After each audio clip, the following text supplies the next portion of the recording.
Boom. Here you go. Come around here.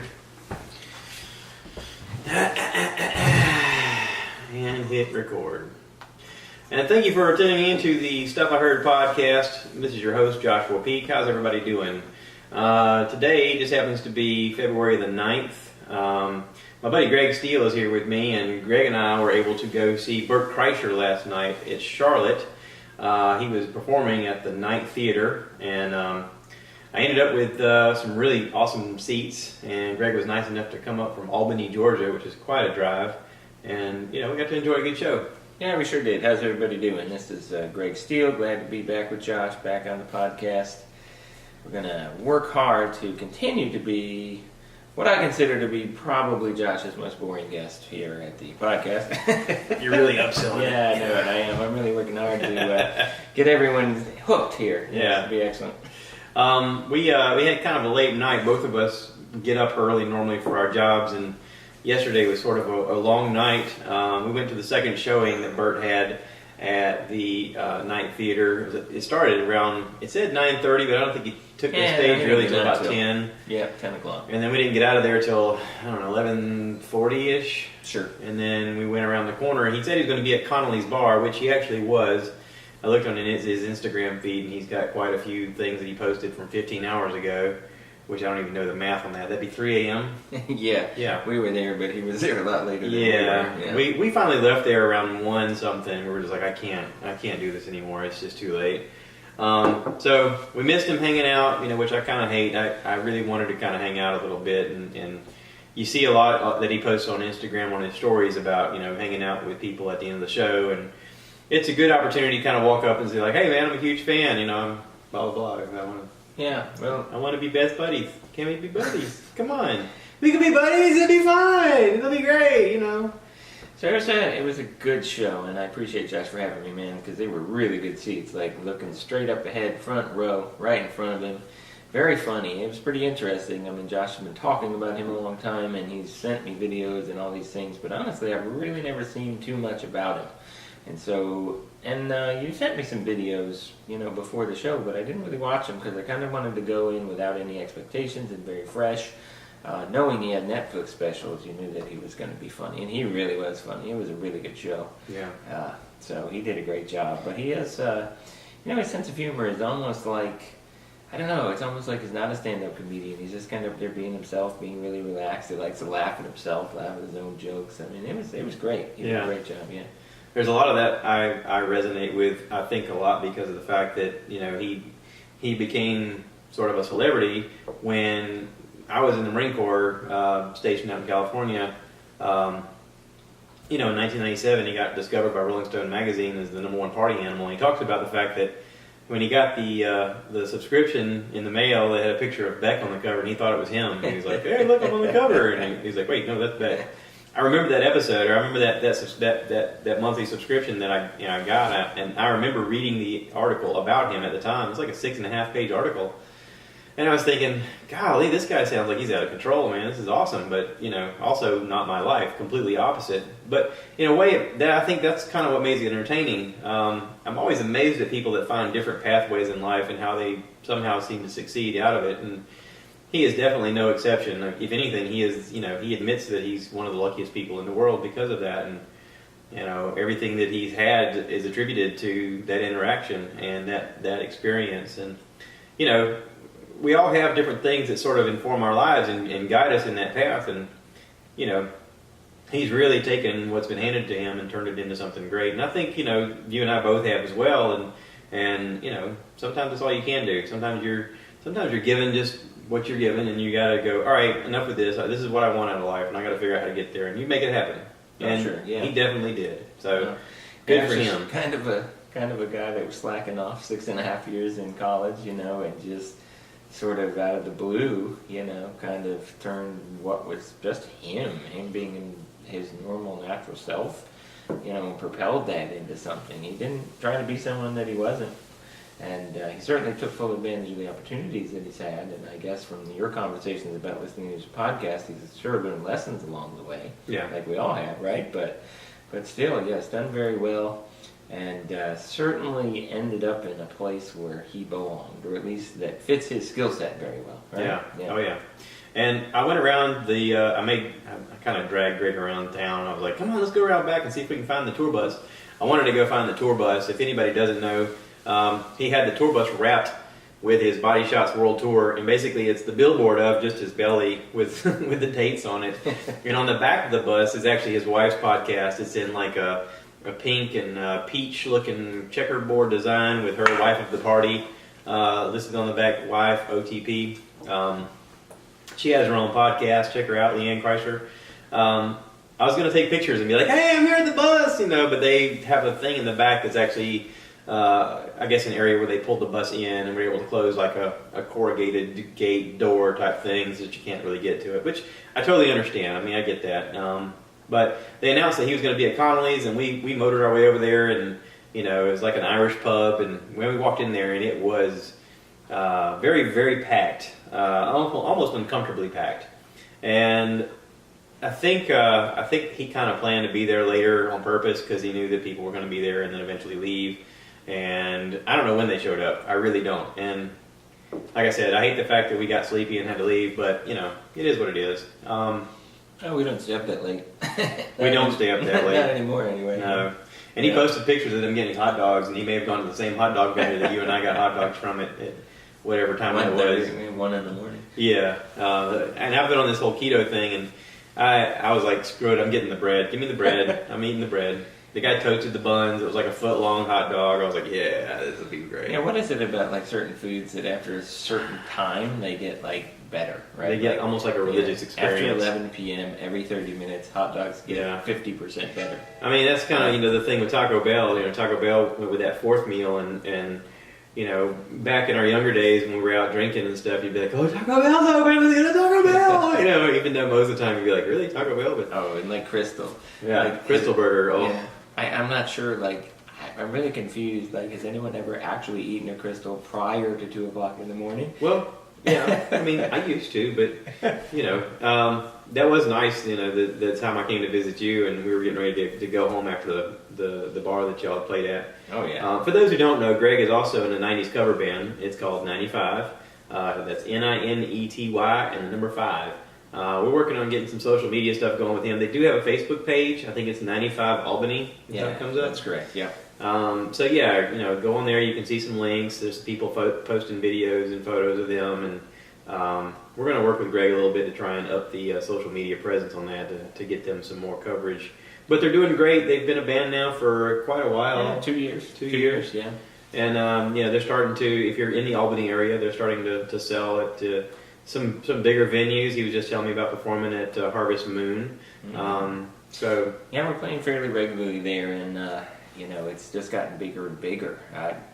Not necessarily expecting to get a big following, but we have a good following. We're bringing hundreds of people to the show now, and really just doing all your favorite 90s rock songs. 90s are pretty big right now, but all the good bands that you like, Nirvana and Bush and Red Hot Chili Peppers, just all the really good stuff. When we really have focused hard on just trying to make sure that we're doing songs that everybody likes, everybody knows. Kind of hard to be in a band sometimes, and you're thinking, oh, I just want to do all the really eclectic, cool songs. I don't want to do all the radio hits. I want to do this B-side, and I want to do this. But, and there's nothing wrong with being that kind of band. I see bands like that, and it's cool. But, our goal is just sing songs people like, sing songs people know. Come have a party with us. Have a drink. Sing along, have a lot of fun, and it really is wonderful. The band is good, and the songs are good, and we just have a great time. So if you are away for some reason or another and see us, come by and see us. Come check out our Facebook page, and like Josh said, be working on getting on Instagram and some other social media stuff soon. Yeah.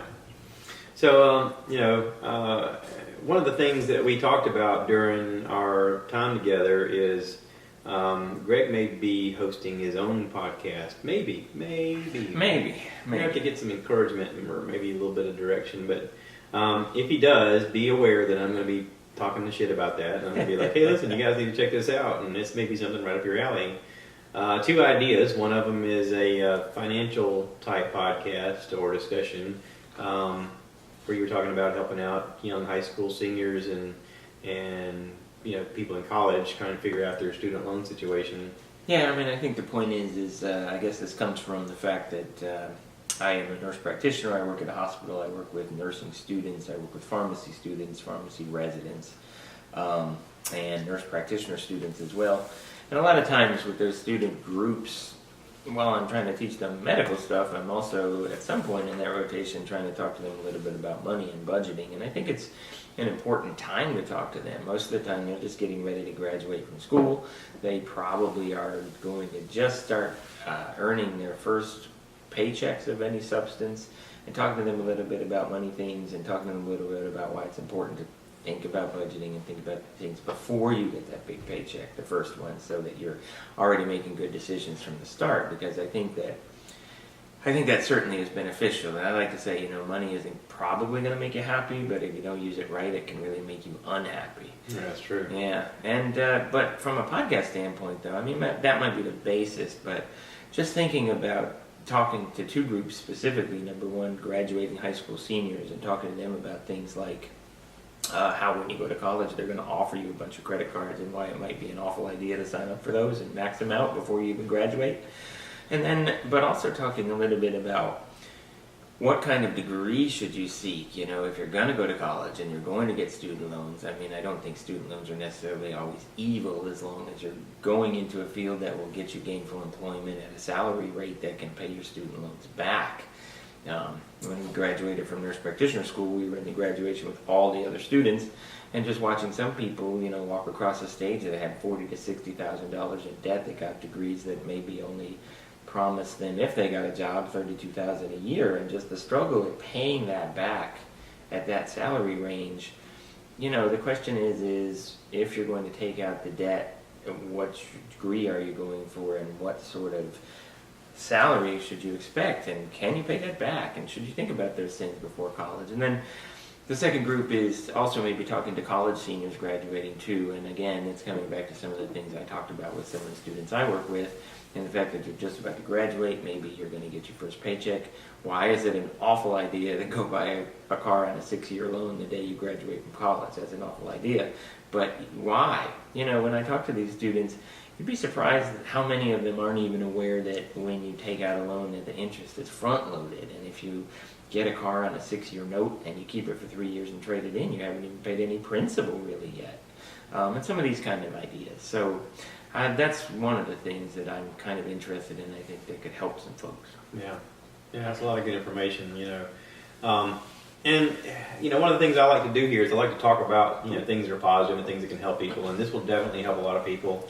Not to say that there's not a lot of discussion out there already about finance, but this could be a niche on a subject that, maybe people aren't thinking about. Maybe it's worthwhile sharing with somebody who's going through it. I mean, we all know people in our families who are thinking about, going to college and trying to find a career and trying to decide what to do. And, this is some information that could help them not get into a financial disaster along the way. And if you could save them from that, wouldn't you want to help people?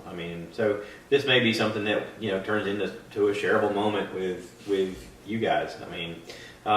One of the other things that I noticed during our evening is we were out looking for some fine whiskeys. Greg is a connoisseur, if you will, of some fine whiskeys. And so we were going around Charlotte just trying to look for something, I guess, a little unusual, a little higher end, a little bit, something you can't get at home, that kind of thing. And so it's in a search. And we had plenty of time. We were able to get into town and plenty of time to walk around and look. And we asked a couple of local people, hey, what do you recommend? Is there a place nearby? And we went around looking, and we finally found a place called Cowbell. If you're in the Charlotte area, and you're looking for some really high-end whiskeys and some pretty funky atmosphere and some good food, I highly recommend checking out Cowbell. Yeah, it was a good place. There was so I do like bourbon, and the last couple of years kind of gotten into that. Josh was subjected to, I think, a lot of bourbon talk and a lot of bourbon education last night. It's one of those things that in the last 2 years or a little more, gosh, I've really kind of geeked out on, really wanted to learn more about. And I really like to try to go out to restaurants and find some stuff that's just not your normal stuff that you can get on the shelf at anywhere. And I did have flight of 3 pretty good ones. Last night I had a flight that had, the first one was Jefferson's Ocean, and that is actually fairly readily available in most liquor stores. It's not necessarily hard to find, but I'd had Jefferson's small batch in the past, but never the Ocean, and I wanted to try it.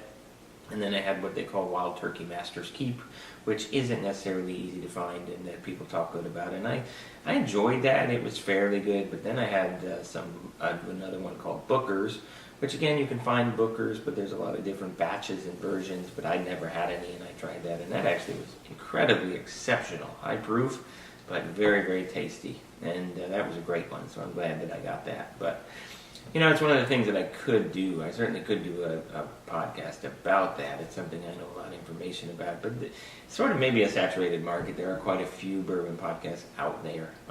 Yeah, but one of the things to think about is, especially to anybody out there listening, if you're thinking about starting your own podcast, just remember that not everybody has your voice. Not everybody has your point of view. And sometimes your point of view is what other people want to hear. And maybe it's not just your point of view, but the fact that there's a possibility of conversation and debate and, room to move. And, with that, you grow and you learn. And I got a lesson last night. I learned a lot, especially when you were talking about, one of the cool things I thought, was when you were talking about the Jefferson Ocean, was the fact that it, they brewed it and barreled it, and then it lived a life on the ocean, traveling around the world, before they actually opened it up and bottled it. And I was like, really? That's fairly interesting. Yeah, that's an interesting bourbon, and the point being that you start out with this clear alcohol that comes from whatever your mash bill is, and that's a bourbon. It'll have at least 51% corn, but basically you put it into a barrel and you age it, and the contact with the wood makes it brown and gives you the flavor, and there's a lot that can go into that, but supposedly, it's the barrel contact that can give it. And so their idea was to take this stuff, put it on a ship, sail it around the world, and as the boat is tossing in the waves, that's going to give it a lot of contact and mix it up well, and that would make a real difference. What Josh is saying is true about the podcast, and as far as there are a lot of bourbon podcasts, and that's not to say that my voice couldn't be different. And certainly from, if no publicity is bad publicity, the bourbon market is certainly somewhere where you would have a whole ton of people arguing with you if you wanted to talk about what was good and what wasn't, because everyone's tastes are so different that just because I think one's better, someone else might not think that. And certainly could get some conversation started, there's no doubt about it, because honestly, in my opinion, I had what's called Jefferson's small batch, which isn't supposed to be quite as high end as the Ocean that I had, but I enjoyed the small batch much more. And so there's other people, I'm sure, that think different, Yeah. Well, again, the cool thing about it is, during our conversation, I learned that a lot of that stuff is very limited in production and thusly has a value to people because it's, hard to get. It's one of those things where if you find a flavor, like you said, everything is subjective. If you find a flavor that you like, then you're going to be like, I got to find this. Where can I find this? And if there's an open conversation about it more often, then people can discuss it and be like, oh yeah, well I can hook you up. Reach out to me. And then it becomes a community. Then it becomes a thing that you can build from there. It is an idea. It's something that could come up, or maybe we just have a segment once in a while where you come on here and you teach me about bourbons, because I don't know anything. You never know. But it is an idea. So just going to put that out there, let it breathe in the internet, in the world, and in your heads, and give me some feedback. Write me and let me know what you think, and I'll pass that information along to Greg. We'll see what happens. Yeah. One of the cool things is nobody's here to tell you no. It's all what you want to do, and just get the ball and run with it. So we had fun watching Bert. We had fun hanging out. We talked a lot. I laughed so hard I lost my voice at a certain point. We got back really late. We went to bed really late and got up this morning. And I have not had a beer in quite a while, and I only had, I think, 4.5 beers. But I was feeling it this morning. I have not had any alcohol in quite a while. So that was pretty interesting, waking up this morning and getting rolling, and got up and got a shower, got refreshed, ready to roll, and we were talking about breakfast. And I was able to Google on my phone a local breakfast place that my wife had mentioned trying out that we never got to, a place called Tupelo Honey. And so I was like, hey, let's go try this out. So we were able to check out our hotel and go down to Tupelo Honey and had some really great breakfast. Funky atmosphere. The building looks like it's maybe a warehouse at some point or some kind of factory, and they've just renovated it. And the food was fantastic. I think it was just a great breakfast. Yeah, me too. That was really wonderful. I really liked the atmosphere in there. It was really cool. It was sort of steampunkish in some ways. You know? Ceiling fans were really unique. Yeah, the 2-blade ceiling fans, and they had the pulley system where you have one motor moving 4 different fans in different spots of the room. It's like, oh, that's pretty cool. Yeah, it was really neat. That was good breakfast, good place. Yeah. So we got some breakfast, and then we were like, all right, well, let's think about heading back to town. And so we got back on the road, and as we're driving, I had kind of been curious on our trip up here. I got down the wormhole of looking up the Tesla stuff and wondering, I wonder where the closest Tesla dealership is because I have no idea. I wonder if there's one in Charlotte. We're going to Charlotte. Hey, let's look and see if there's a Charlotte dealership. And I looked and I was like, oh, sure enough, there's one in Charlotte. And I thought, well, that's fine. I mean, we probably won't have any time to look at that kind of stuff. But, man, wouldn't it be neat if we could just, have a day of, screw it, we're grown-ups, let's go test drive one. And so, pie in the sky, thinking about it, I was like, yeah, we'll do that. And then as we got closer to the date, I was like, no, we're not going to do that. Well, as we're leaving Charlotte, I look over and we're looking at car dealerships, and I mentioned to Greg, hey, you think if there's a car dealership around here, there might be some Tesla dealerships? Because it seems to be they're all in a row on both sides of the street here. And sure enough, we come across one, and there it is. And I go, let's pull in here and look. And Greg was like, all right, sure. So we get out, and we're looking around, and there's a lot of them outside that we were looking at. And I have, living in Florence, South Carolina, we're probably 2 hours away from Charlotte. So it's not like we just have the opportunity to randomly just see Teslas. I mean, other than people buying them and driving them in traffic, you never get a chance to look at one up close. So it was our opportunity, sort of as, country mouse, I guess you'd say, looking at this nice, innovative, new thing of the future that's actually here right now. And we were able to get out and look at them. And after a while of looking at them outside, it was a little cold and a little chilly. And I thought, well, if these are what they have outside, I wonder what they have inside. Because you could see people walking in and out of the front door. And I was like, let's go inside and look. Well, why not? And he was like, okay. So we went inside and looked, and there were 3 vehicles on the inside. They have 3 vehicles, I guess, for sale right now. They have the entry model 3. They have the sportier model, the S, and then they have the SUV, which I'm not sure. X. The X. Called the X, yeah. Yeah. And right away, I walked in and I was like, whoa, these are pretty. And, it's sort of that pie-in-the-sky purchase that you think, man, if I had the money to, it'd be really hard not to talk myself into getting one because, here in Florence, we're lucky in the fact that we are on a major interchange between I-95 and I-20. So out at our mall, which is right at that intersection, there is an area where there are superchargers where you can charge your Tesla pretty quickly.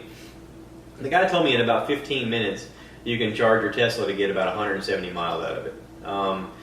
On the dash of the Tesla, we were able to look at where the charging stations are and where the supercharging stations are, and it was showing that in Florence we have 18 superchargers and 16 were available. So that means to tell me right away, yeah, two of them are being used right now. But hey, if you want to go there right now, this is what it is. And it was showing the rate is 11 cents per minute. So if it takes 15 minutes to charge that much at 11 cents, it's pretty low. I mean, it's really efficient. Yeah, $1.75. Yeah, I mean, holy cow. I mean, and I thought, well, yeah, I mean, that would be the way to go. On a regular basis, I mean, I'm driving so few miles. I've got a truck right now that's 6 years old that has less than 50,000 miles. I mean, and we've taken this thing on trips to Cape Cod. We've taken it down to Disney. But for the most part, all I'm doing is driving back and forth to work. And I thought, if we had a vehicle like that, I could charge it up and then not charge it for a week or 2 weeks. I mean, honestly. Just that the interesting thing to me about the whole thing was because Josh was like, hey, let's go to a car dealership. And I'm interested in Teslas as well. I haven't seen a bunch of them, but at the same time, in the back of my mind is what maybe many of you would be thinking was, oh, we're going to go to a car dealership, right? But Teslas are innovative, and really the dealership was innovative. We got in there, and you couldn't really see anyone outside looking at the cars. And I told Josh, I was like, oh my gosh, nobody's here. So that means we're going to get out. We're going to start looking at these cars. And like the 15 salesmen that are sitting inside on a Saturday afternoon who obviously have no one to talk to are just going to bombard us, and it's going to be one of those terrible experiences. And I was kind of surprised because we were outside looking around and absolutely no one approached us, right? And I mean, we're both people that could afford a Tesla if we wanted one. Yeah. I'm thinking to myself, dude, like, because there's obviously cameras, are they inside watching us and they think we're people that couldn't afford one and they won't come talk to us? I was like, because I was thinking the traditional car buying experience, right? Yeah. But everything about this was non-traditional. You go inside and they have all of the models right there and they're open and you can get in them and you can play with them and you can touch them, and they have people there they didn't bother us, but if you wanted to talk to them and ask them questions, they were there for that. It was really unique, and the cars, of course, were really unique, and technology-wise, they were amazing. But the most amazing thing, and so I'm not a car guy from the standpoint I really know a lot, but of course Josh is. And he was telling me, and I never even thought about like all of the pieces in a traditional car that are not required in a Tesla because it doesn't run on gas. You don't have an internal combustion motor. You don't have a radiator. You don't have a need for oil. Yeah, he said no oil changes. I'm like, what do you mean? He's like, there's no oil. I was like, what? When you open the hood, there's no motor. There's actually storage there. He was like, get out of town. So we walked in. I told the guy, I said, listen, I've heard this rumor, but I've never actually seen it. I said, what is in the front? And he goes, storage space. You want to see? I was like, oh yeah. And he popped it open, and we looked, and there's a space you could put a suitcase. I was like, okay, cool. How about that? That's pretty neat. And he's like, yeah. He goes, the motor is actually in the axle. In the front and the back. If you have the dual motor, there's one in the front and one in the back. If you have the single motor, there's just one in the back. He's like, but it's built into the axle, and it takes up very little space. And I was like, that is amazing. Yeah, it was cool. But yeah, you're able to get in there and look at everything and touch everything and manipulate stuff and kind of see how it works. And man, it just amazes me that something like that exists today, in my lifetime. And I look at that as we're sort of on the precipice of, we're going to look back one day and go, I can't believe we used to drive cars and put gas in it. How stupid was that? Are you kidding me? I mean, this thing makes you think, oh, we just haven't caught on to what this is. This is the future. I mean, honestly, I feel like I am antiquated, and this is the new version of digital that we're going to be like, oh my God. Oh, yeah. We used to have a VCR. What's a VCR? Oh, shut up. It's going to be like that, but with cars. I mean, this thing is amazing. Let me reset this camera. It's going to go off at right about 28 minutes. I know everybody loves this part of the audio. It does make, it makes you it's like a Betamax or something. Yeah. But, if you would have told me when I woke up this morning that there was any percentage chance that I would have gone to a car dealership and A, enjoyed myself, and B, ever recommended anyone ever do that, I would have told you there was no possible chance. But honestly, if you see a Tesla dealership, I think you should go in, because number one, they're not going to bother you. Number two, you go in and you go into their little lobby and you can just sit in there and look at and play with all of their cars, and it's like incredibly amazing, and they're awesome, and you should just do that and go play with it. They have everything already, the cars are already charged. There's no internal combustion engine, so there's nothing to turn on per se. It's already on. Like, they have the headlights on when you walk in. The dash is set up. It's playing music. You're like, it's got a decent sound system to it. This is all right, The SUV, I was amazed at the roominess of it and the fact that it had 6 seats. I had no idea it had 6 seats. Oh, yeah. The back part lays down so that you can, put in some extra luggage if you wanted to do that. And they're so bare inside. It's really weird. You sit in them and you're like looking for a gear shift, or you're looking for all of the traditional things that you might see in a car, and it's just not there. Well, yeah, like especially that Model 3. That Model 3 yeah. was very minimalist. Oh, I mean, everything is on that iPad-looking thing. Yes. There's nothing in front of you but your steering wheel. Yes. And you have the iPad over here that has all the information on it. And I mean, it was just... Yeah, everything. It was so clean. You're just like, yeah. God, this is beautiful. And it really is. It's like if you could take your car and take every function other than steering and take your iPad and stick it on your dashboard and have your iPad control everything. That's exactly what it was like. Yeah, it was. I was actually enjoyed myself at a car dealership. I did too. And I can't tell you how I can't believe that's true. I told Greg, I said, I really foresee myself coming back up here and scheduling a test drive. Coming up here for the only reason of, I want to go up here and try and test drive one of these. These are really nice. Yeah. But yeah, I mean, and we saw one pull away from us while we were walking up, just super silent. Yeah. I mean, Yeah, he no said, sound "Did at you all." hear that?" And I was like, "No, I didn't." Yeah. Yeah, I mean, it is definitely the way of the future. I mean, I wish that I could. I wish that I were mentally in the position of going, yeah, let's do it now. Let's go ahead and sell the truck and buy a Tesla now. But honestly, like, I'm still happy with my truck, even though it's 6 years old. I got no complaints with my truck. I'm still enjoying driving it every day, and at the same time, though, I'm looking at this and I'm going, but this is leaps and bounds towards something positive for not only the environment, but something towards making your life a little bit easier in the fact that it's less headache and less worry and dependable. And, you know, their service apparently is really great. I've watched a lot of stuff on Twitter where people write in and say, hey, by the way, Elon Musk, thanks for such great service. I broke down today and they come and help me. Or I hit a deer today and you guys came out and rescued me and brought me another Tesla to drive while you fixed mine. That was awesome. You know, stuff like that. And it's like, holy cow, why can't companies just do the right thing? And this guy is. And Well, and the cars are really connected because they're constantly connected to things where if a battery runs out.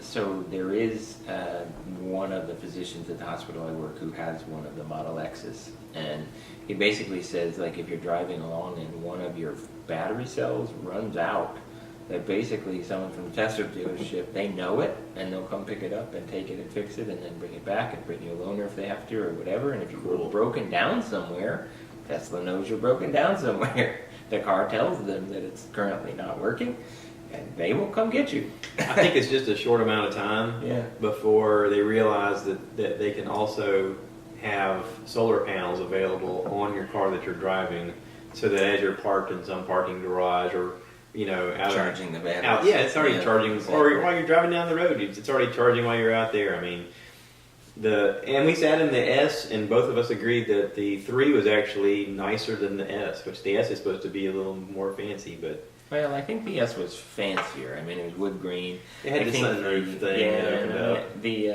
iPad thing in the S is actually built into the dashboard. I like more. that part better. But the 3 I thought was more comfortable. It really was more comfortable and honestly more functional, in my opinion.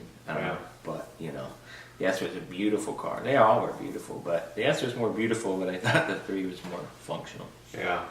I was amazed, like, the simple things like opening the doors, that there was no, you know, door panel or door, you know, thing around the window that normally holds the window. Molding, that metal and the molding. There's nothing. It's just it's a lower. It's just the door. It's just all around very cool. Anyway, I know we're gonna bore the crap out of a lot of you guys, but go check out the Tesla. Yeah, that's the point. Go to It's the pretty dealership cool. if you can. No one will bother you. No one will pressure you into anything. It's like if you walk into the Apple store and you just want to play with all the stuff. It's like that, but with a car. And Yeah. It's really cool. Yeah, And less that's people. right. Yeah, yeah, less people. Yeah. So we left Tesla, and then as we're driving out of town, we end up in Monroe, North Carolina, on our way back to Florence. And as we're in Monroe, it dawns on me that there is a winery there that I wanted to check out. We have some friends of ours that, you know, are into wines, and during Christmas we have a little get together, and they brought us this stuff from a place called Treehouse Winery. One of our friends had turned us on to this. I guess they had tried it at one of the Christmas shows that they do in Charlotte at the convention center. I think it's like a Merry Marketplace kind of thing. Anyway, she had brought a bottle, and we had enjoyed it, and it was a bottle of Merlot, and we don't normally drink like a red wine. But this was actually very good. It was very, very tasty. You know, normally Merlots strike me as kind of bitter. This was really good. And we enjoyed it so much that my wife has actually made a trip up there and brought us back several bottles before. And we've enjoyed it. And not only do we enjoy it, we enjoy giving it out to other people as gifts, because then it turns around and they enjoy it as well. So I told Greg, I said, hey, if we're in this area, you know, they don't open till noon, but, you know, if we're in that area around that time, it'd be kind of cool to drive by and see what they got going on. So, turns out, because we had spent some time at Tesla, it just worked out that way. We were there around noon. So, I spun around and got us there, and sure enough, there's this winery, which you wouldn't even expect where it's at. It's sort of in a neighborhood. You're driving along these little houses, and then all of a sudden, there's this opening and you see the winery in front of you, and there's some vineyards off to the left and behind it, and the valley kind of goes down, and over to the right you see some tree houses, and you're like, oh, cool, okay, this is all right. So we walked around and kind of looked a little bit and went inside to check out the wines, and they had quite a few people in there. They were doing a wine tasting. And I was like, man, if I didn't have to drink, I could do the tasting, man. It might be kind of cool to try some of these. You didn't have to drive. Huh? Yeah. But I knew I wanted to get some Merlot, so they had a sale going on, and I went ahead and got a couple bottles to make sure we were good to go for a while. I'm gonna go ahead and tell you right now, we bought a case because 12 of them. Listen, this is the idea now. You buy 12, you save 20%. I think that's saving. That's smart. Yeah. That's some smart spending right there. Because the wife all the time goes out and she'll buy stuff and she's like, "Look, it was 15% off." And I'm like, "Okay, yeah." But this is honestly, I mean, like if you buy a bottle, you pay this much. But if you buy 12 of them, you get to save 20%. I'm like, it's not gonna go bad. We're gonna drink it at some point, or we're gonna give it away as gifts, and they're gonna drink it. So just go ahead and get the 12. I mean, why not? So we did. And on the way back to Florence, we were talking about coming home and visiting Greg's mom. Greg's mom and her fella Frank live not too far from us, and we were able to go over there and visit. And they're building a house, just the two of them. Oh, yeah. And it's incredible. Yeah, 4,000 plus square feet covered. Now that's not all living area. They have some of the areas are wood shop, some of it's going to be parking, some of it's going to be these kind of things. But they have been building it, probably 2 years, right? Yeah. Maybe longer. But just the two of them. Just the two of them and a tractor basically building. And so my mom's boyfriend Frank, he's always been a contractor. He's a builder. He can build everything. I mean, he has this book. He's built churches. He's built houses. I mean, he can do it. But they're very interesting. He's a very unique guy. He knows a lot of woodworkers. He's a good bargain hunter.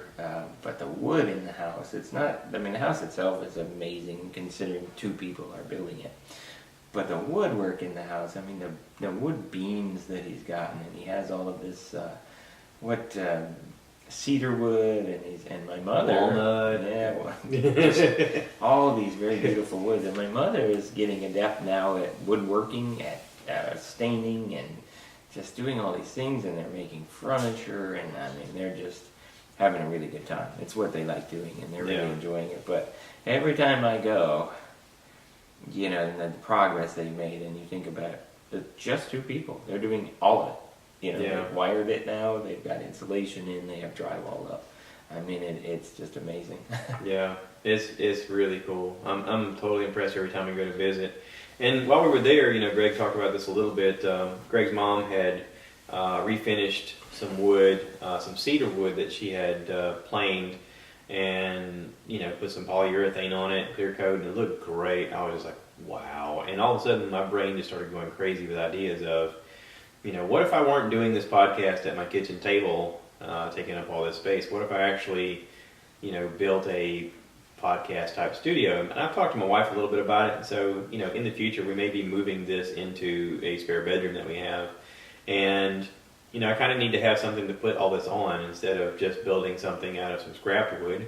I thought, well, what if I have this as the tabletop and I refinish it the way she's done it? And so I talked to her and kind of was interested in getting some wood from her, and during the discussion she just kind of handed me the wood and said, "Here you go."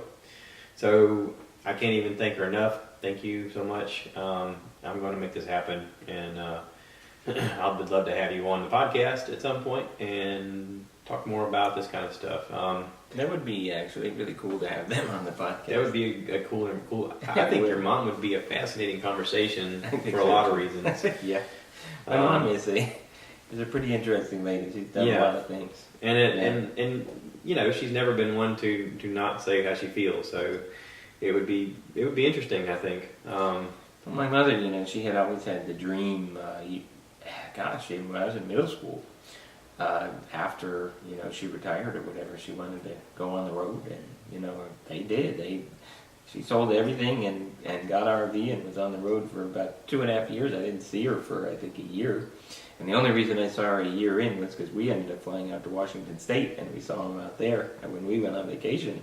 Because they literally went from Florence down to Florida, all the way across the southern United States to California, up to Washington, over to British Columbia, and all the way across the northern United States, and then back down. And they didn't have any schedule. Like, it wasn't like they had to be anywhere wins, or if they were somewhere and they wanted to spend 6 days seeing things, they would. If they wanted to spend 2 weeks, they would. So just talking to her about that kind of stuff is interesting, the things that she's seen. So then they get back here, and I honestly suspected that they would be back a little while and then go back on the road.